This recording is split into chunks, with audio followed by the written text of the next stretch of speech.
Bonjour à tous, bienvenue pour le Duplex Bourse du jour. Et aujourd'hui, on va prendre le pouls des marchés avec Guillaume Rozan de Bourse Direct. Bonjour Guillaume. Bonjour Anne.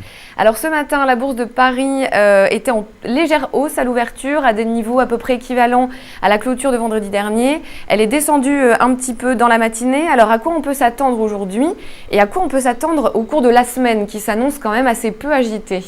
Alors oui, effectivement. Alors déjà ce matin, on a fait un plus haut annuel à nouveau à 4088. Ça n'a pas tenu très longtemps. C'est essentiellement dû à la bonne tendance à Shanghai qui a clôturé en hausse de 1,7%, Hong Kong pratiquement 2%. Et puis c'est vrai que le PIB chinois, le PIB japonais a un peu déçu ce matin. Il a été en repli, mais bon, rien de très grave, hein. Tokyo perdait 0,7%. Alors actuellement, si on parle des points techniques, hein, sur la bourse française, on évolue actuellement autour des 4050 points en repli de 0,6. Donc ce matin, on était en légère hausse.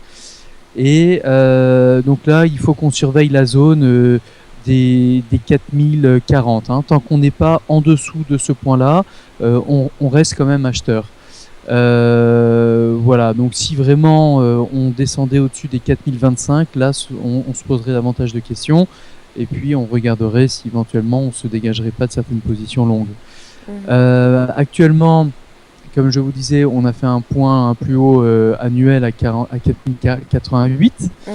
Voilà, tant qu'on évolue en dessus des 4072, qui était le plus haut de la semaine dernière, on reste quand même positif.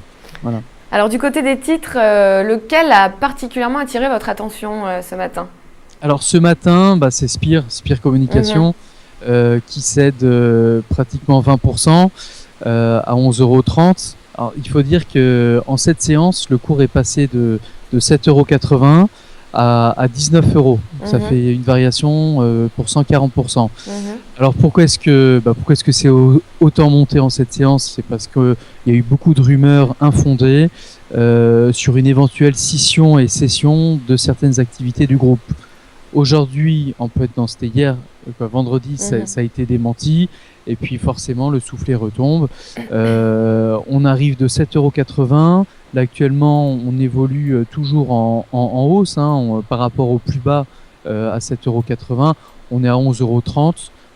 Bon, voilà, le titre cède 20% par rapport à la clôture de vendredi. Donc, il n'y a rien de très grave par rapport au démenti. Ok. Et du côté de Wall Street maintenant, à quoi peut-on s'attendre à l'ouverture de la bourse outre-Atlantique?